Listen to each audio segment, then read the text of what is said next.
자, 두 번째 주요 현안 공통 질문 두 분께 드립니다. 시간 관계상 답변 시간을 1분으로 줄이고요. 답변은 더불어민주당 이재명 후보께서 먼저 답변하시겠습니다. 두 번째 공통 질문. 두 분 모두 어려운 유년 시절을 보낸 공통점이 있으십니다. 그래서 이제 2030 청년들을 위한 공약도 많이 내놓고 계시는데 경제 사정이 어려운 청년들을 위해 대통령이 되시면 이것만은 꼭 하겠다 생각하는 청년 지원을 위한 경제 공약을 말씀해 주십시오. 답변해 주십시오. 우리 사회의 청년들이 남녀로 또는 수도권과 지방으로 나눠서 다투고 있습니다. 그것도 증오까지 발생하고 있습니다. 원인은 결국 기회 부족이었던 것 같아요. 우리 기성세대는 많은 기회를 누리면서 살아왔지만 사실 공정성 문제를 방치해서 우리 청년들이 이 고통을 겪고 있습니다. 저는 뭐 예를 들면 청년에게 주거 정책 또는 뭐 복지 정책 여러 가지 하지만 제일 핵심적인 것은 기회를 많이 만들어주는 것이다라고 생각합니다. 한쪽을 편들어서 서로 증오하게 하고 편을 갈라서 정책 이익을 획득해서는 안 된다라는 생각과 함께 성장을 회복해내는 것 그리고 청년 시기를 보낼 때 자기 역량 개발을 할 수 있도록 교육 지원, 재정 지원 이런 것들이 가능하게 하는 각종 장치들이 있는 거죠.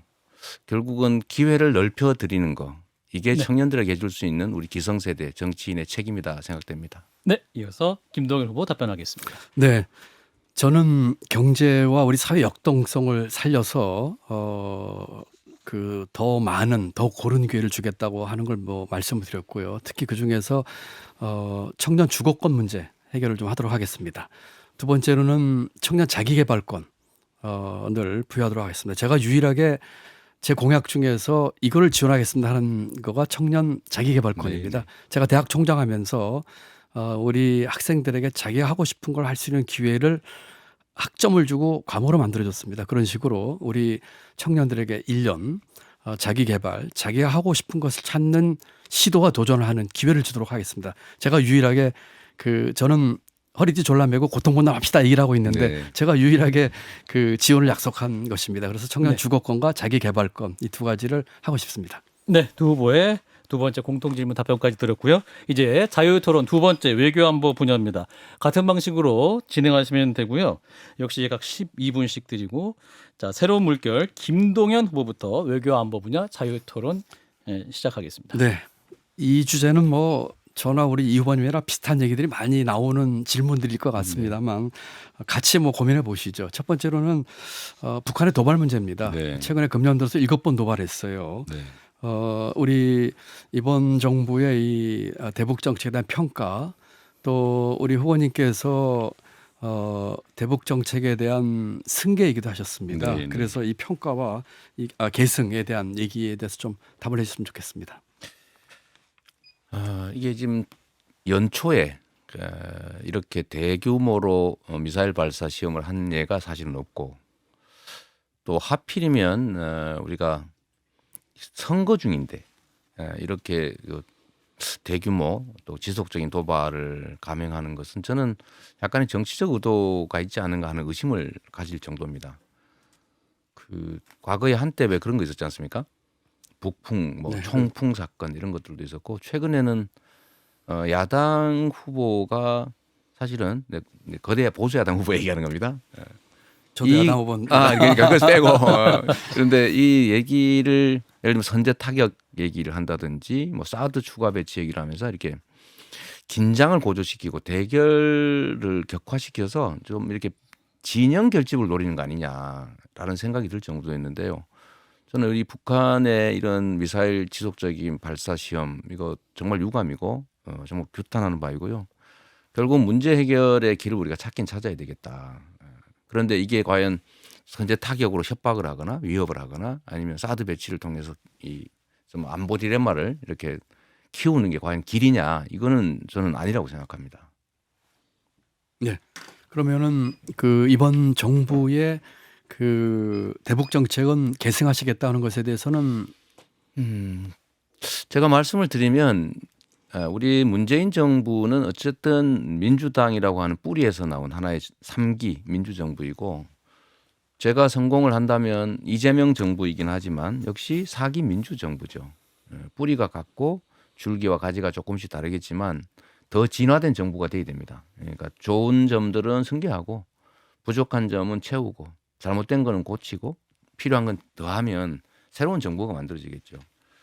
그 중에 하나가 저는 외교 안보 분야에 관한 한은 지금 이제 선거 국면에서 지금 돌발 사태가 벌어지고 있다고 보긴 하는데 그럼에도 불구하고 우리가 대결, 제재, 압박으로 이렇게 일관했던 시기보다는 대화하고 타협하고 끊임없이 인내하고 노력했던 시간들이 훨씬 더 핵무기 개발의 속도도 좀 지연됐고 남북 관계도 안정적이었고 하다못해 휴전선에서 총격 사건이 벌어지거나 아니면 해상 충돌이 발생하지는 않지 않습니까? 그 정도는 최소한 성과가 분명해서 저는 이런 부분들은 우리가 보완하는 점이 있더라도 저는 이어갈 필요가 있다 이렇게 생각하지요. 네, 지금 주도권 지금 토론은 이제- 아니고요. 서로 이제 네, 12분의 네. 시간 네. 총량을 서로 예, 예. 질문 답변하실 예, 수 예. 있습니다. 네, 김동희 후보. 지금 이제 대북 정책에는 이제 외교 안보 문제라든지 이런 문제에 있어서 지금 보면은 그 이번 정부가 그 원칙과 철학에 있어서 조금 부족한 게 아니냐는 비판을 받고 있습니다. 예를 들면은 지금 지나친 북한과 관련된 문제가 이 외교 문제에 영향을 미쳤다든지 한일 문제가 어떤 이념이나 정치적으로 좀 활용된다든지 네. 또는 미중 관계 되게 중요한 문제 아니겠습니까? 네. 이런 데 있어서도 우리가 그 분명한 그 방향과 이 가치와 철학을 제시하지 못했다는 얘기를 듣고 네. 있습니다. 예를 들면 우리가 외교 관계에서 분명히 대한민국 할 가치는 이런 것이다. 네. 민주주의, 인권, 자유무역, 개방 또는 기후변화나 이 감염병에 네. 있어서의 아주 선제적인 국제협력 뭐 이런 등등의 가치를 분명히 표방한다면 네. 어떤 사례가 발생했을 적에 또 그런 사례가 쭉 이렇게 그 원칙에 의해서 된다면 국제사회에서 어떤 일이 벌어졌을 적에 대한민국은 이런 결정을 할 것이다라는 게 예측 가능한데 그러지 못했던 점이 좀 있는 것 같아요. 그래서 그런 이념 또는 국내 정치에 이용하려고 하는 어떤 유혹과 시도 네. 이건 뭐 여야가 마찬가지긴 네, 합니다만 이런 것들 때문에 앞으로 이 새 정부에서는 대북 마무리해 관계와 네. 대북 관계와 이 그 대외 관계에서 분명한 원칙과 철학을 가진다 생각하는데 어떻게 후보님 생각 어떠신지요? 네. 국가 경영에서 가장 중요한 게 이제 공동체의 존속과 생명과 안전을 지키는 안보죠. 그 중에서 물론 이제 대외 관계가 매우 중요한 합니다. 근데 저는 우리나라가 사실은 북한 문제도 사실은 이제 외교 문제와 뗄래야 뗄 수 없는 관계 있지 않습니까? 그러니까 우리 남북 당사자 간만의 문제가 아니다 이게. 미국 문제, 중국 문제, 러시아 문제, 일본 문제, 전 세계 문제가 다 복합돼 있지 않습니까? 그래서 저는 우리가 이제는 경제력으로는 10대 강국이고 군사력으로 세계 6대 강국의 반열에 올랐는데 이제는 우리가 이제 양쪽에 끼인 입장에서 선택을 강요당하지 말고 이제 우리의 국익을 중심으로 우리가 선택을 요구할 방향으로 가자. 저는 반도 국가의 운명이 흥하기도 하고 망하기도 하는데 결국은 기본이 되는 국력, 뭐 군사력을 포함한 국력이겠죠. 그리고 여기에 더해서 정치 지도자, 리더의 사실 현명함과 용기라고 봅니다. 그래서 우리가 우리의 정말 이 실력을 좀 더 자신감을 가지고 저는 남북 문제든 외교 문제든 좀 당당하게 나설 필요가 있다 이렇게 생각하고요. 그 중에서 저는 이제 정략 대상을 삼으면 안 된다. 이 안보 문제는 근데 야권에서 주로 안보 문제 가지고 자꾸 이 정략의 대상으로 삼는 경향이 있는데 이 점에 대해서 우리 후보님 의견은 좀 어떠실지 한번 들어보고 싶습니다. 지금 대외 문제나 대북 문제를 아까도 제가 잠깐 말씀을 드렸지만은 그 정부나 여당이나 야당이나 정치권에서 이것을 국내 정치적으로 이용하는 것은 정말 잘못된 거라고 생각합니다. 그렇습니다. 네. 우리가 아까 이제 안보 문제를 정략적으로 이용하는 것에 대한 우려도 표명하셨는데 그동안 보면 저희가 지역 갈등, 계층 갈등에 의해서 최근에는 이제 세대 갈등이나 젠더 갈등까지를 하면서 갈라치기 하는 듯한 모습도 보이고 있거든요. 그렇습니다. 네. 그래서 이와 같은 대외 문제나 대북 문제에 있어서 정치적으로 이용한다고 국내 정치적으로 이용하는 것은 정말 여야 간에 또는 정치권 간에 그러지 말자고 어떤 단단한 뭐 결의도 해야 될 것 같고요. 네.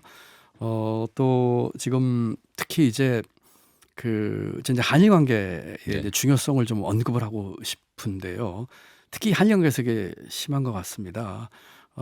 그리고 대북 문제에 있어서도 네. 소위 그 남남 갈등이라고 하는 것이 굉장히 큰 장애로 돼 있거든요. 예를 네. 들어서 5년마다 이 대북 정책이 바뀐다고 하면은 이 우리가 그 아주 불리한 입장에 있는 거 네. 아니겠습니까? 그래서 이 대일 관계에 있어서의 국내적인 정치적 이용에 대한 문제, 그다음에 이 대북 문제에 있어서 이 남남 갈등 조장하는 듯한 이런 것에 있어서 어떻게 이걸 좀 네. 우리 마무리해 국내적으로 좀 합의를 볼 수 있는 방법, 거기에 대해서 좀 후보님 말씀도 좀 듣고 싶습니다. 이재명 후보님. 저는 이게 어느 선진국도 이제 외교 안보 문제를 가지고 정략의 대상으로 삼지는 않습니다. 사실 외교 안보 문제를 정략의 대상으로 삼으면 국가의 근간이 뒤흔들게 되지 않습니까? 제가 정말로 우려되는 것은 한반도에서의 이 평화 체제 구축, 전쟁의 위협을 줄이고 갈등을 축소하고 대화와 협력을 통해서 공존하고 서로에게 이익되는 길을 찾아가자.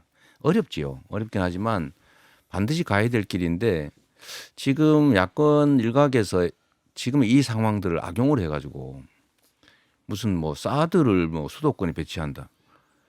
사드가 수도권 방어에 도움이 되겠습니까? 이게 이 고고도 미사일의 종말 타격 시스템이잖아요. 이런 상승부라서 타격 대상으로 삼기도 어려운데 이런 걸 이용해서 뭐 안보 불안 심리를 자극을 한다든지 이게 정치 지도자가 해서는 안 될 그냥 군사 전문가가 해야 될 선제 타격 이런 얘기를 공공연히 막 수차례 반복해가지고 군사적 긴장을 제고한다든지 이렇게 했을 경우에 결국 전쟁이 일어날 경우에 누가 피해를 입느냐.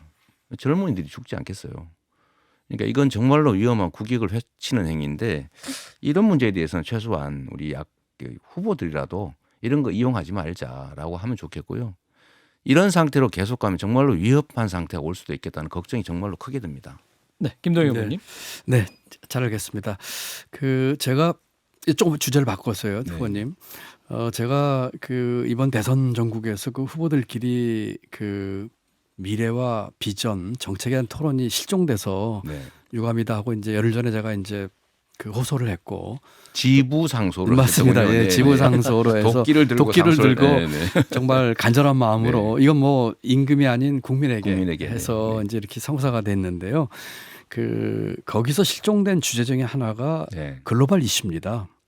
글로벌 이슈입니다. 지금 대선 후보들 간에 글로벌 이슈에 대해서 얘기하시는 분이 거의 없는 것 같아요. 네, 네. 뭐 다른 미래 비전도 그렇지만 지금 국제 정치 외교도 그렇지만 국제 경제도 지금 네. 큰 지금 변화가 일어나고 있습니다. 그렇습니다. 지난 50년 이상 국제 경제 질서가 송두리째 흔들리고 있거든요. 네. 지금 그 환태평양 FTA라고 하는 게 좀 알기 쉽겠죠. 국민 여러분께서 CPTPP, 네. CPTPP. 지금 5년 전에 제가 부총리 때 네. 가입하자고 얘기를 하고 대외경제 장관회에서 그렇게 제가 했었는데 가입 못했습니다. 네.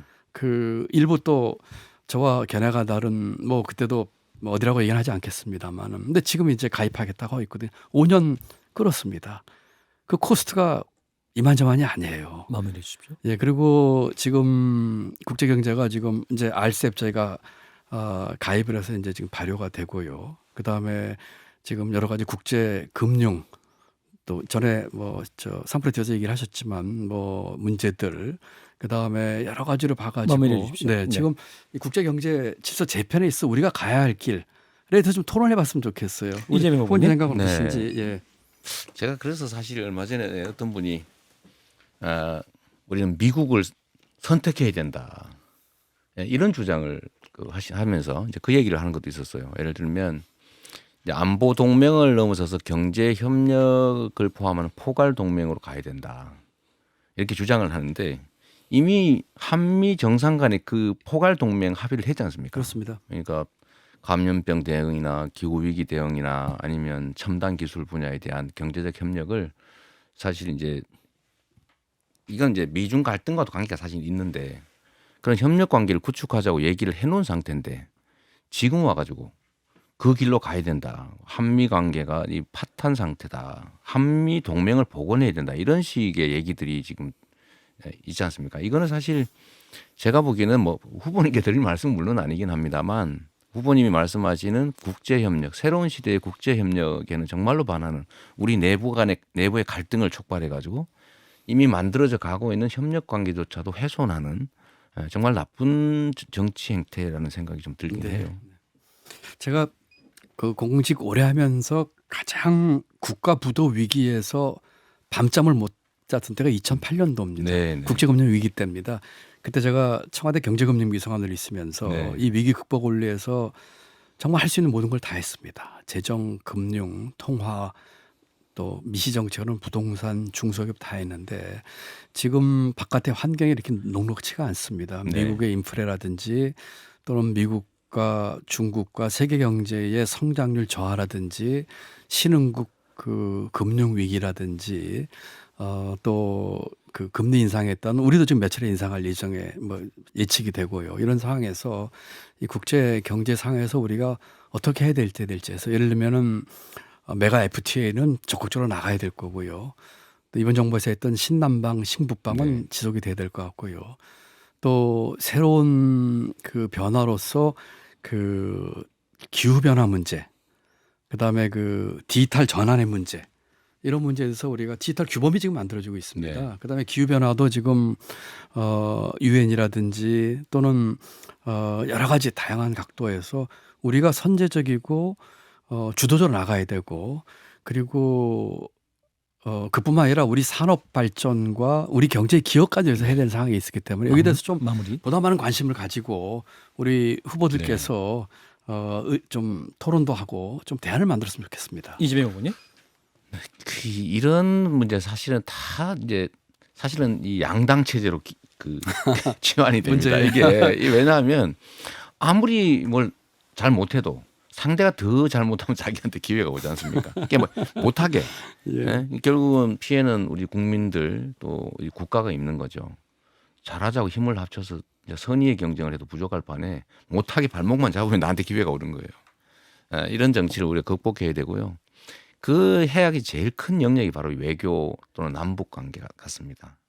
그래서 이게 지금 예를 들면 우리가 중국에 대한 경제 무역 의존도가 지금 25%쯤 된다는 거잖아요. 맞습니다. 예. 네, 흑자 규모도 거의 제일 크지 않습니까?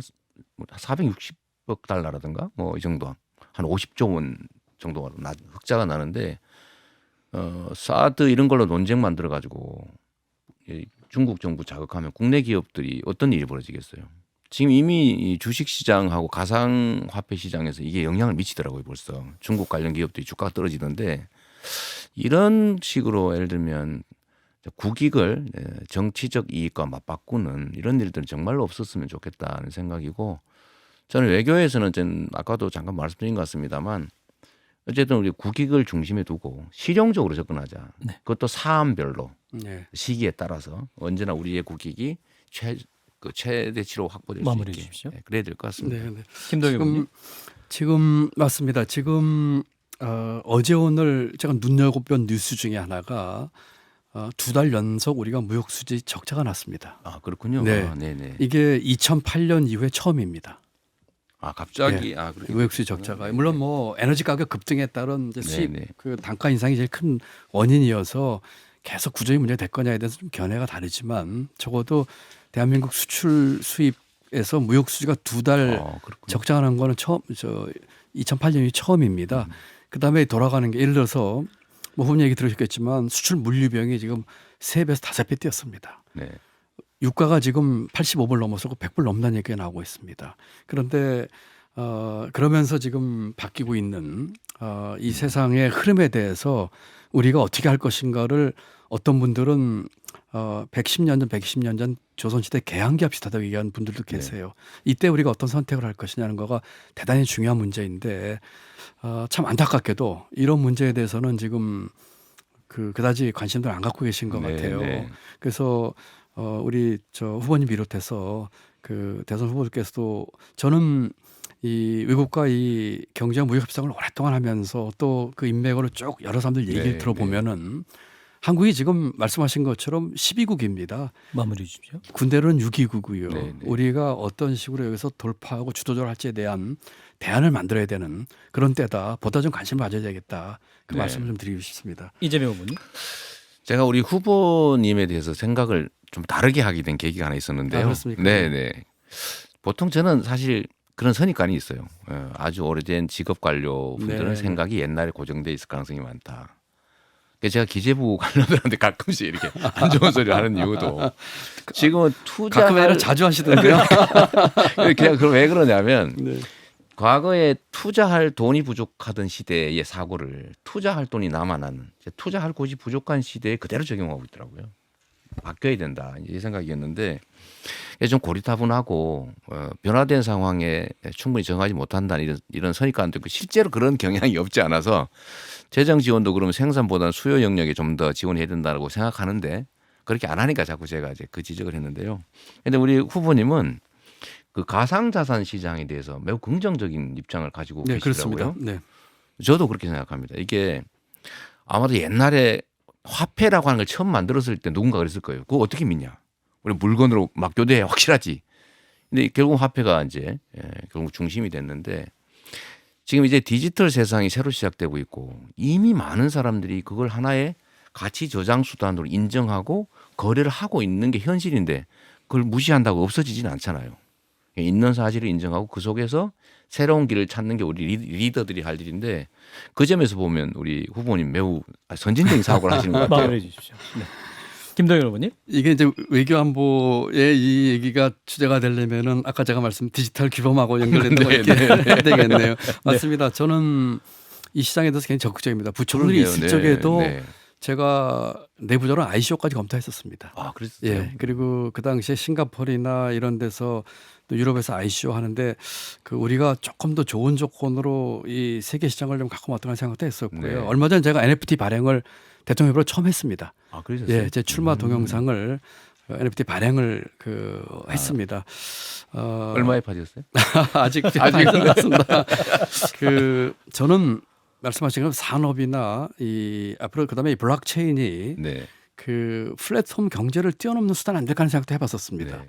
근데 제가 최근에 이 부분에서 가장 관심 가는 것 중에 하나 이런 겁니다. 400년 전에 유럽에서 신대륙으로 이주를 했어요. 네. 구대륙에서는 시장이 없는 겁니다. 네, 신시장을 네. 찾아간 거죠. 우리 청년들은 부동산 또 일부 주식시장은 뭐 참여하고 있습니다만 뭐 작년 전에 많이 왔습니다만 기존의 시장에서 자기들 들어갈 룸이 없다고 생각을 그렇습니다. 합니다. 네. 그렇다면은 새로운 시장이 뭘까에 대해서 가상화폐나 가상현실 생각을 많이 합니다. 우리가 이것을 일부 좀 보완할 점은 있겠지만 마무리해 이것을 주십시오. 우리가 인정을 하고 좀 적극적으로 네. 봐야 됩니다. 이것이 앞으로 우리 경제에서 어떻게 새로운 블루오션을 할지에 대해서 네. 좀 전향적인 생각을 저는 해야 되고 청년들이 마음을 이해를 한다고 생각합니다. 네, 지금 각 후보님, 김동현 후보님 1분 40초 갖고 계시고요. 이재명 후보님 2분 10초 자유토론 네. 시간 할 수 있습니다. 이재명 후보님 발언하시겠습니다. 네, 제가 사실 가상자산 시장에 대해서 우려하는 바는 이제 우리가 이제 ICO도 막고 자꾸 거래를 못하게 이게 통제하는 쪽으로 가니까 사실 해외로 거래가 수요가 빠져나가지 않습니까? 그렇습니다. 그래서 저는 이게 일종의 국부 유출일 수도 있겠다. 이미 있는 사실을 마치 쇄국 정책 같은 조선말을 보는 느낌이에요. 근데 이걸 완전히 막 봉쇄하려고 하는 생각들을 그래서 청년들에게 기회를 준다는 측면도 있지만 저는 피할 수 없는 새로운 세상이 열리고 있으면 그거를 봉쇄하거나 회피할 게 아니고 기회로 만들어야 된다. 그러니까 원래 피할 수 없으면 즐겨라 이런 말도 있지 않습니까? 그러니까 우리가 닥쳐오는 위기를 어떤 현상에 대해서 회피하거나 견뎌내는 게 아니고 그걸 기회로 반발짝 앞서가자. 그게 핵심이라고 생각해요. 저는 그걸 좀 다른 말로 표현하고 싶은데요. 제가 부총리로 거의 임기 마지막 때에 이 공유경제에 대한 얘기가 좀 나왔습니다. 아, 그러다 이제 제가 이제 그러셨군요. 그만뒀는데 그 후에 이제 타다 사건이 벌어지고 있는데 제가 공유경제에서 이렇게 얘기했습니다.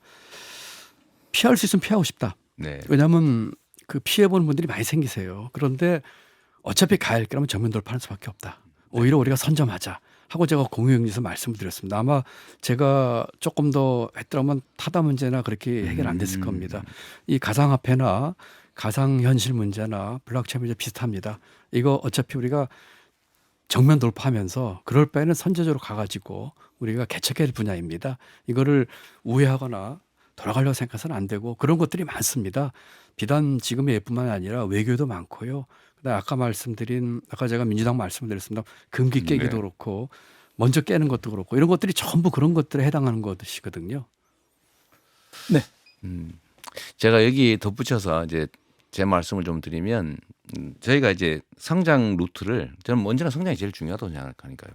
다음에는 아마 유능한 경제 대통령 이게 아마 국민들이 가장 선호하는 유형일 것 같은데 결국 성장을 회복하는 게 중요하고 이제 성장의 회복 룰은 툴은 이제 공정성 회복, 중소기업과 대기업, 정규직, 비정규직, 수도권과 지방 또는 남과 여 이런 균형을 회복하는 불균형을 회복하는 것일 것 같고요. 이제 두 번째는 아까 말씀드렸던 대로 우리가 처하고 있는 이 전환적인 이 새로운 상황, 이 상황들을 기회로 만들자. 예를 들면 이것도 디지털 전환의 일환 아니겠어요. 가상자산 시장도 또 에너지 전환도 마찬가지고 좀 앞으로 주기적으로 겪게 될 팬데믹 이런 것들을 우리가 회피하거나 끌려가지 말고 이럴 때 변화될 때가 기회 아닙니까?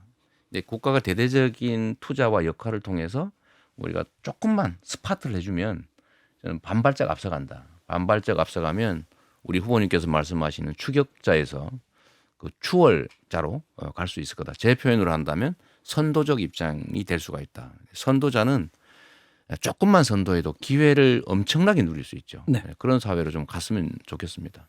우리 네. 후보님도 함께. 김동연 후보님 남은 시간 40초 쓰겠습니다. 선도란 말을 제가 고민하다가 안 쓰고 추리한 말 쓰는데 왜냐하면 선도란 말을 너무나 많은 사람들이 써가지고 그렇습니다. 네. 그 지금 저는 사실은 종전선언 좀 여쭤보고 싶었는데 지금 성장 네, 얘기를 네. 하시니까 그 제 견해를 말씀드리죠. 그 좋은 말씀이라고 생각합니다. 그런데 저는 성장 앞에 질 높은 성장이라는 말 꼭 쓰고 네, 네. 싶고요. 또 하나는 이 기업과 시장의 문제입니다. 네. 그래서 우리 그 불공정 거래나 뭐 재벌의 불법 승계나 이런 문제는 엄격하게 규제를 해야 되지만은 네. 기업이 시장에서 국제 경쟁 시장에서 마음껏 뛸 수 있는 네. 기반과 정책 일관성 그거를 같이 해줘야 되면 좋겠다 해야 된다 이런 말씀드리고 싶습니다. 네.